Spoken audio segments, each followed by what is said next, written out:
I think that people need to understand, and I certainly talked to Oliver about this quite a bit, and it's what he liked about the film, doing the film. The Central Intelligence Agency is an agency. That's an important word. They work for people that come to them and say, do this, just as if you had an agent in your work, you would say, do this. When you begin to understand that, you understand why they do many of the things they do. They don't sit there and think about doing it themselves. They do it because usually the White House, the National Security Council, said, do this. And that's very important when you're trying to understand CIA. When Oliver and I first talked, I went through that several times to show him examples of that sort of thing. And therefore, if the mafia comes into the scene, or some of foreign troops, foreign people, foreign governments, it usually is as part of what they've been told to do. It isn't something that they plan to do or do regularly, that sort of thing. It takes a bit of an understanding of the CIA to really know how they're working. Now, the CIA is well known, but is it true that, could you describe a little bit that of how there's an intelligence community that has more than just the CIA? There's military intelligence, the Defense Department, that talk a little bit about what the intelligence community is like on a broader scale, if you will.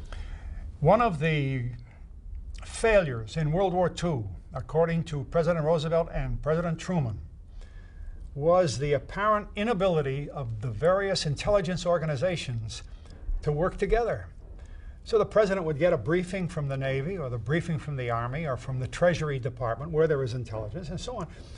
And he'd often wonder, is this the same intelligence? Is this the same country? Are we working together? So when the war was over, he disestablished the OSS immediately. One of the first things he did was stop OSS. It was mostly covert operation anyway, not so much intelligence. And then Congress passed a law, the National Security Act of 1947, that created the Central Intelligence Agency. But that law says that the CIA was established to coordinate intelligence, not to collect it, not anything, to coordinate, that's all, because the intelligence is in the government in many different areas. And very few people seem to have noticed that. It's right there in the law, been in the law since 1947. So just as you say, there is Army intelligence, Navy intelligence, Air Force intelligence, the Treasury Department intelligence, of course FBI has got to be considered, there's agricultural intelligence, and the CIA puts people in departments. We used to put people in the FAA because we know all about what airplanes are flying and what's going on. So we had intelligence people in the FAA and so on. It's a big community. It's even in the industrial community. As you've read in the papers, newsmen are used, college professors are used. Intelligence is a big business, but CIA is supposed to coordinate it. That's their role. It doesn't always work that way, but that's the way it's supposed to work. Now, CIA is proscribed from operating within the United States. Yes, that is by law. There are cases where, because of the number of foreign people... Could you start over and say the CIA is not allowed to, Yes, the CIA is not, and this is by law, allowed to work within the United States. It has no police authority, like the KGB in the Soviet Union was. And as a result, it is a foreign intelligence organization, but it still coordinates the intelligence of organizations that may work within the United States in order to make sure that it all comes together somewhere, like NSA, which most of us don't know very much about, but it's listening to communications all over the world, and it has to be integrated somewhere. So it's a big network, and CIA is at the point of it. Now, in JFK, were you the Mr. X that was portrayed by Donald Sutherland? Yes, and... Could you start again saying, I was the Mr.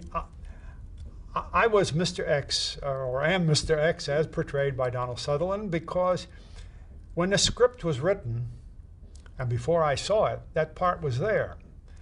And when Oliver asked me to be an advisor to the film, not a writer, but an advisor, he gave me the script and I began to read it, and I saw this man X, but I found my own words from things I had written years before were there. And then I found a man was working in the Pentagon, and I found a man went to the South Pole, and I found he bought that newspaper in New Zealand. Now, wait a minute. I recognize Mr. X. So I had a little talk with Oliver, and he said, well, it's a composite a little bit. He said, but we had to put a character there, and he said, you're it. So I was delighted that Donald Sutherland played the part, by the way, because I think he did a good job.